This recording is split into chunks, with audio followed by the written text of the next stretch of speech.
hacking and leaking that the administration says the Russians carried out during the campaign. The Obama administration expected to announce it's ready to retaliate against Russia over those hacks that interfered with the presidential election. The CIA has concluded Russian hackers intervened in the U.S. election with the purpose of helping Donald Trump win. The Obama administration is reportedly close to announcing sanctions against Russia for interfering in the presidential election.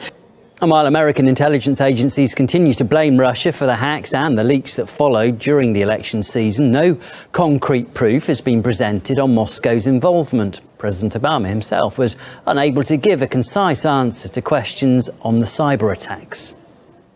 Do you believe Vladimir Putin himself authorized the hack, and do you believe he authorized that to help Donald Trump? I give the intelligence community the chance to gather all the information. But I'd make a larger point, which is not much happens in Russia without Vladimir Putin. Do you feel any obligation now, as they've been insisting that this isn't the case, to show the proof, as it were? They say put your money where your mouth is and declassify some of the intelligence, some of the evidence that exists. We will provide evidence that we can safely provide. But I'll be honest with you, when you're talking about cybersecurity, a lot of it is classified, and we're not going to provide it. The crackdown on Russia, the U.S. expelling nearly 36 Russian diplomats and their families in what's considered the strongest American response ever to cyber hacking aimed at the U.S. President Obama is saying all Americans should be alarmed by Russia's actions. It's the most forceful American response to a state-sponsored cyber attack. The White House today striking back against Russia for interfering in the U.S. election. The president taking executive action to expel 35 Russian intelligence operatives, giving them and their families just 72 hours to get out of the U.S. And shutting down 2 Russian compounds used for intelligence gathering. One, a 45-acre estate in suburban Maryland, bought by the Russians in 1972. And this mansion on Long Island, a famous beachfront manor once owned by an oil industry executive, bought by the Russians in the 50s. Jessica, the deadline's been set, the clock is ticking, and the Russians who live and work beyond that fence behind me here have been put on notice. In the dark, the 106-year-old mansion looks like any other estate on Long Island's Gold Coast. In reality, it's a Russian government facility. Is this the Russian consulate? Yes, Russian.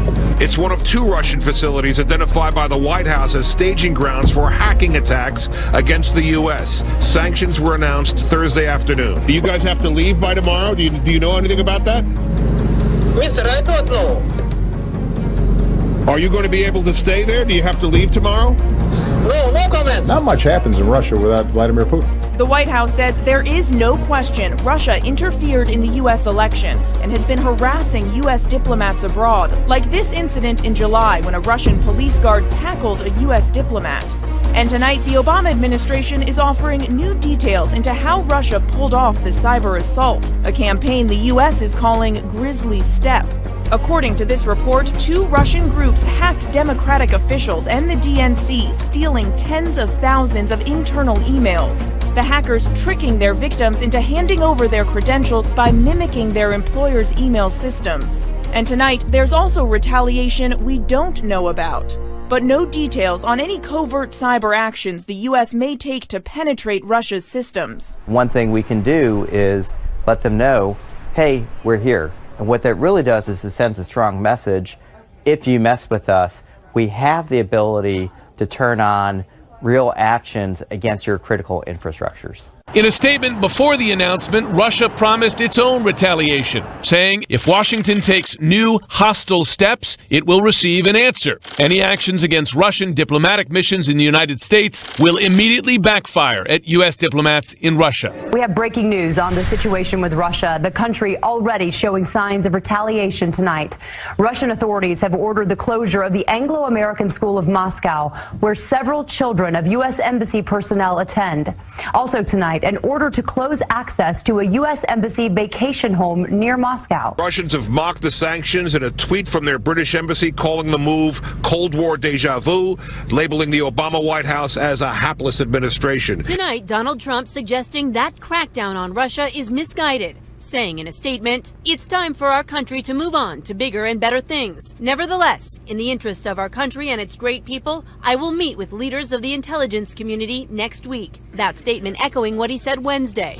I think we ought to get on with our lives. The whole, age of computer has made it where nobody knows exactly what's going on. The president-elect has repeatedly refused to accept the conclusion reached by 17 intelligence agencies in October that the Kremlin interfered in the election. She has no idea whether it's Russia, China, or anybody else. It could be somebody sitting in a bed someplace. Trump's team knew the announcement was coming. What there was notification earlier today to a senior member of the president-elect's team, but no consultation in advance. Trump under scrutiny for nominating a Secretary of State with close ties to Russia's President Vladimir Putin. I've known him since 1999, and I have a very close relationship with him. Gloria joins us live from outside the Russian embassy in Washington. And tonight the Kremlin is saying President Obama is actually trying to undermine President-elect Trump? That's right, Tom. Tonight, a Kremlin spokesman is accusing President Obama of trying to spoil U.S.-Russian relations, as well as undermine the foreign policy plans of the incoming administration.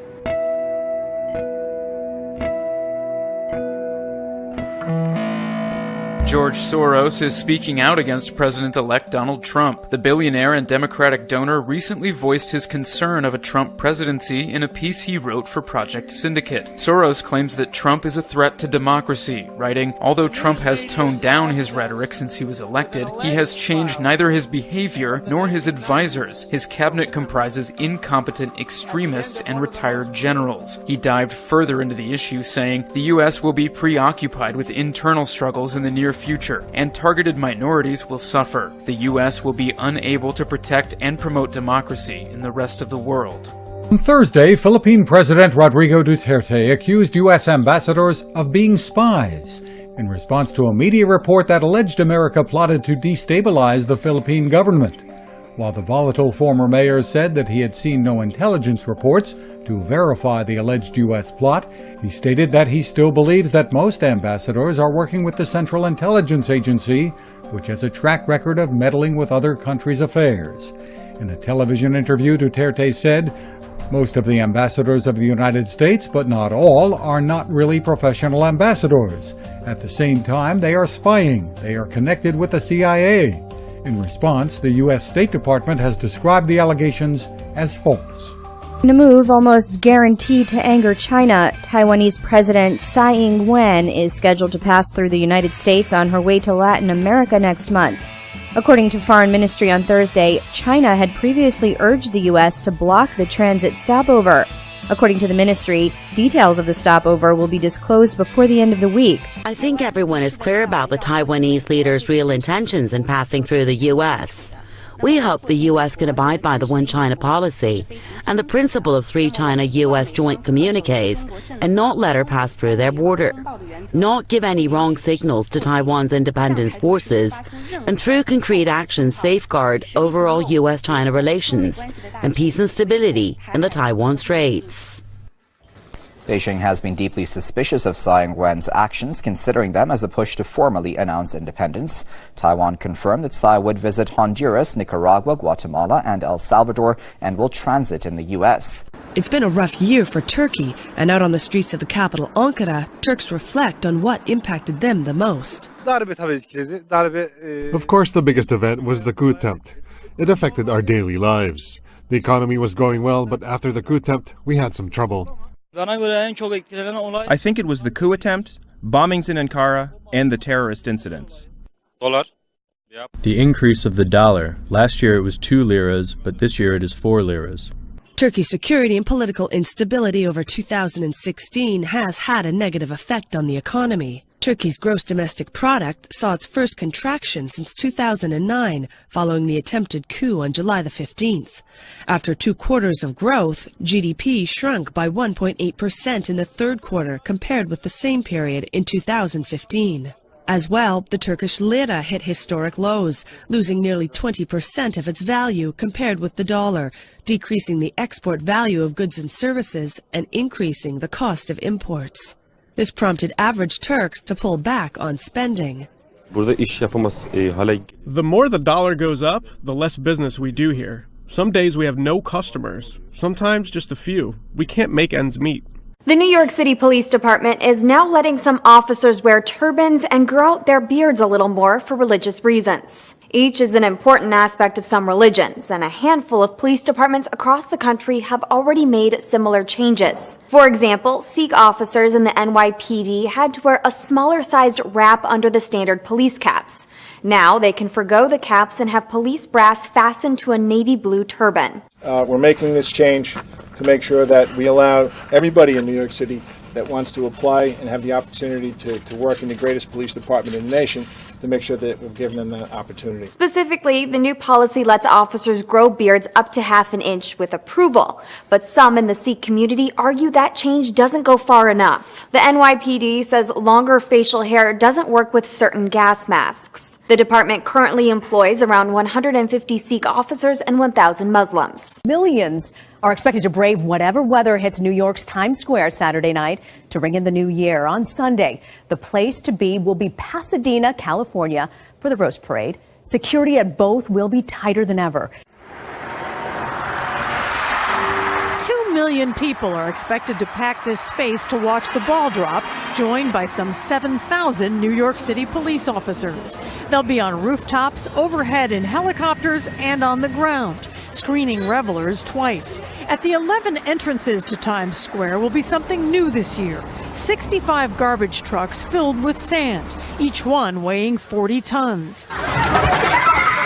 The sanitation trucks are designed to stop a terror attack similar to those that occurred in Nice, France, and Berlin, Germany. In those incidents, trucks were used as weapons and driven into crowds. Police in California will be watching along the 5.5-mile route of the New Year's Day Rose Parade. There, heavy water-filled barriers will be in place at dozens of intersections to try to protect an estimated crowd of 700,000 people. This room's going to be packed. It'll be packed. Chief James Waters oversees counterterrorism efforts for the NYPD. The department has said there's no specific threat regarding New Year's Eve in Times Square. Does that diminish the concern? No. In many respects, it raises the concerns that we're perhaps missing something or not tuned into something. And I asked Chief Waters what scenario he's most worried about. He told me, Rena, that lone wolf attacker, the one who's been flying under the radar but has decided that New Year's Eve is going to be his night to, as the chief put it, go from zero to hero. While environmentalists and activists won their fight to stop the Dakota Access Pipeline, a similar battle is getting started in Florida, where activists across the state turned out today to protest the construction of a $3 billion pipeline. Critics say the pipeline will threaten the drinking water and ecosystem in the Sunshine State. Well, Florida residents, as well as environmental and labor activists, are extremely concerned about the long-term damage the Sable Trail pipeline could have on the quality and safety of the state's drinking water. The pipeline we're talking about will reportedly span an estimated 515 miles across Alabama, Georgia, and Florida to transport fracked gas. 268 miles, the majority of the project, will be in Florida, and critics are concerned the construction could damage the fragile limestone which surrounds the Florida aquifer. That supplies 60% of Florida's drinking water. 84,000 residents have signed a petition demanding the U.S. Army Corps of Engineers conduct an environmental impact study and halt construction of the Sable Trail pipeline. The biggest concern is that the pipeline will rupture, it'll contaminate our waters, it won't make for an environmentally safe or sustainable future. We're going to have this fracking economy with a 500-mile pipeline to transport fracked gas so that we can export it as liquefied natural gas. So we'll export our gas to China perhaps, and we're going to have to import water at some point. It's very terribly short-sighted, and it's based on greed.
Zika virus was by far the leading health news story of 2016.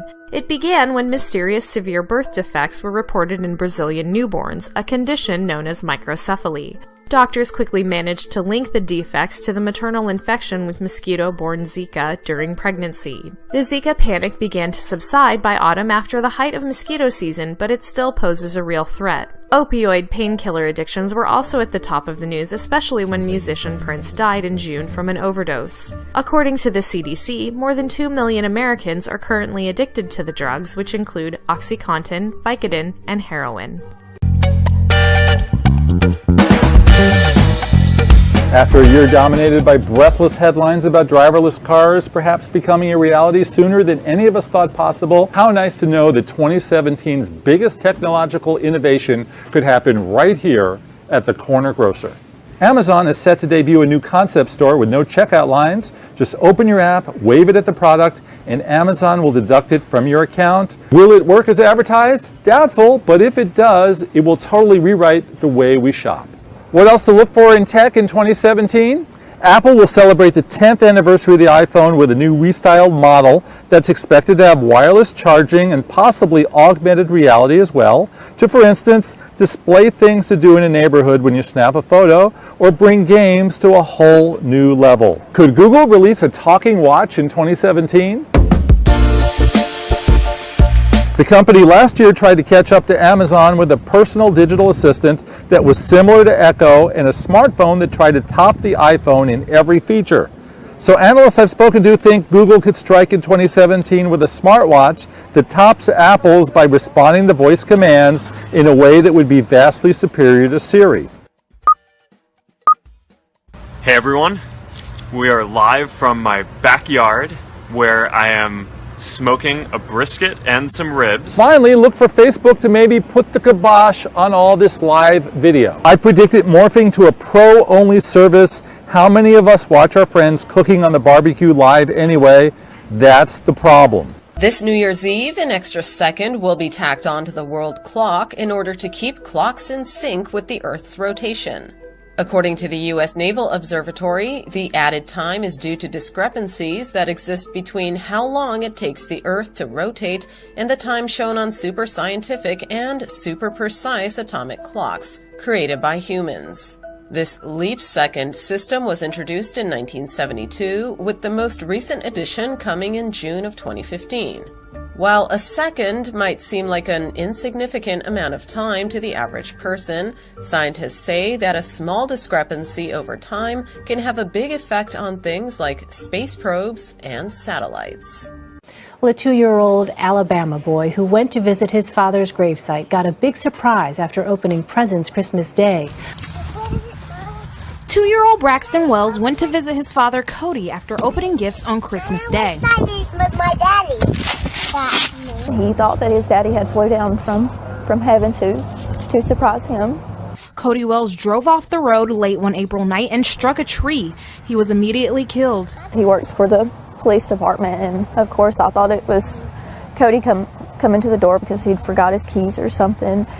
And I opened up the doors and it was them, and they told me that he had a wreck and he didn't make it. Braxton and his mother visit Cody every day for lunch. On Christmas Day, they were greeted with a surprise gift on the site. The first thing that he said when he opened up the present was, "Mommy, I'm so excited to know what my daddy has left me," because he thought that his daddy had forgotten him and that daddy forgot to leave him a present.